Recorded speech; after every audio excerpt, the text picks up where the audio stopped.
Good morning students. Now we are going to talk about animal fibers. Animal fibers के बारे में जानते हैं. First of wool. Wool is one of the most important animal fibers. It is obtained from the hair on the body of sheep or goat. जो wool है ये बहुत ही important animal fiber है जो कि हमें sheep और goat के hair से मिलता है. The process of removing hair from these animals is called shearing. मतलब इन जानवर की बॉडी से एनिमल्स को अलग करने की जो प्रोसेस है वो shearing कहलाती है. Soft hair of sheep और goats are sheared from their bodies. जो सॉफ्ट हेयर होते हैं सीप या गोट्स के उनको उनकी बॉडी से अलग कर लिया जाता है शेयरिंग के द्वारा. आफ्टर दैट इसके बाद it is cleaned and washed. इसके बाद इसको धुला जाता है और साफ़ किया जाता है. ऑन बीइंग मोर सॉफ्ट धुलने से ये और भी ज़्यादा सॉफ्ट हो जाते हैं. It is spun into yarn called wool. और इसके बाद इसका धागा बनाया जाता है जिसको वूल कहते हैं. Finally wool is knitted into garments and other woollen articles. आप जानते हैं आप वूल की स्वेटर पहनते हैं, स्कार्फ पहनते हैं, कुछ लोग शॉक्स भी पहनते हैं. तो इसके बाद जब इसका यार्न बन जाता है तब इसकी निटिंग होती है, मतलब बुनाई की जाती है और उससे बहुत सारे गारमेंट्स प्रोडक्ट बनते हैं.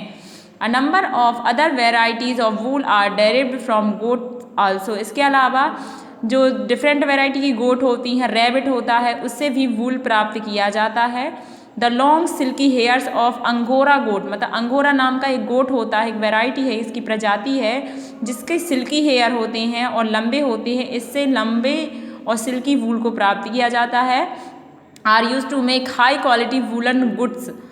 Angora goats are reared mainly in South Africa and some Asian countries. जो अंगोरा गोट है वो जनरली कहाँ मिलता है? साउथ अफ्रीका में मिलता है और एशिया के कुछ ही देश में जैसे भारत में भी यह मिलता है. और द सॉफ्ट क्लाउनी hair of Kashmir goats pashmina. हमारी कश्मीर में भी डिफरेंट वैरायटी गोट और सीप मिलती है, वहाँ पर पश्मीना है जिसका हेयर ही बहुत यूज़फुल होता है. Is produced in western Himalaya, जो कि वेस्टर्न हिमालय में पाई जाती है, पश्चिम हिमालय में. It is use for making Kashmiri shawl and other high quality knitted garments. आप देख रहे हैं कश्मीरी शॉल बहुत क्या बोलते हैं इनको, बहुत गरमाने वाली होती हैं और बहुत यूज़फुल होती हैं. जनरली इनका यूज़ ठंडियों के टाइम पर करते हैं. आप तो जानते हैं कश्मीर में कितनी ठंड होती है और वहाँ पर ये बहुत फेमस हैं. इसके अलावा in India Ludhiana, Kanpur, Jalandhar, Ajmer and Agra are famous for woollen textile. मतलब इन जगह पर वूल का निर्माण होता है. Australia, New Zealand, Argentina and South Africa are the leading producers of wool. इसके अलावा हमारे देश के अलावा ये देश हैं जहाँ पर बहुत अधिक मात्रा में वूल का प्रोडक्शन होता है. अब हम सेकेंड एनिमल फाइबर की बात करते हैं, वो है सिल्क. सिल्क आप जानते हैं सिल्क वर्म से मिलता है. सिल्क वर्म जनरली शहतूत में पाए जाते हैं. तो चलिए इसके बारे में पढ़ते हैं. The art of making textile from silk was discovered in China in around 2500 BC. Gradually it spread to Japan and India in the 3rd and 4th century AD.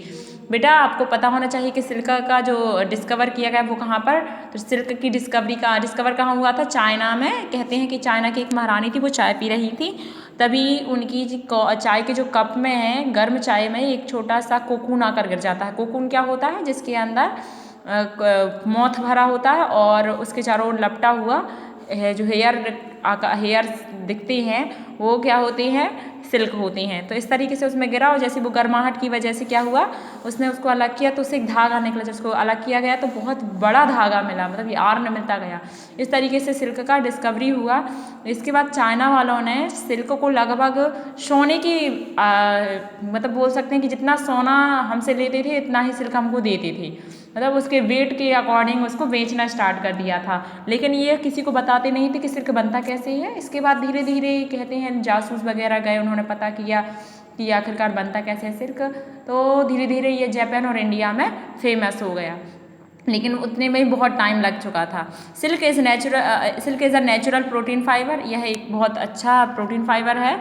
Obtain from a protective covering called cocoon made by silkworm around itself. मतलब silkworm अपने चारों ओर एक cover बना लेता है जिसको cocoon कहते हैं और उसी से सिल्क निकाला जाता है. Beautiful silken cloth is manufactured with silk. The process of rearing silkworms on mulberry समझ गए ना, सहतूत का पेड़ होता है, trees and obtaining silk from them is called sericulture. मतलब मलबेरी के पेड़ से, या फिर कुछ और पेड़ भी होते हैं, मलबेरी के पेड़ में इसको पाला जाता है इस इंसेक्ट को, और उसके बाद इससे सिल्क का प्रोडक्शन किया जाता है.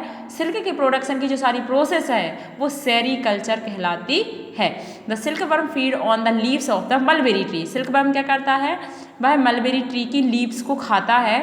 The cocoons are put into hot water to remove the gummy coating and the fibres are then released. फिर इसका जो सिल्क वर्म होता है वो अपने चार और कोकून का फॉर्मेशन करता है. कैसे, वो रिकवरी के लिए करता है ताकि वो उसके अंदर रिकवर हो सके, और इसके साथ ही वो अपने मुंह से एक लार छोड़ता जाता है जो हवा के संपर्क में आते ही एक धागे का रूप ले लेता है. The fibers obtained from the silkworm are twisted together to make a stronger thread. This thread is called raw silk. इसके बाद इनको निकाल करके और एक दूसरे से जोड़ते जोड़ते बहुत बड़ा लंबा धागा बना लिया जाता है, जिसको रो सिल्क, रो मतलब कच्चा सिल्क कहते हैं, रॉ सिल्क.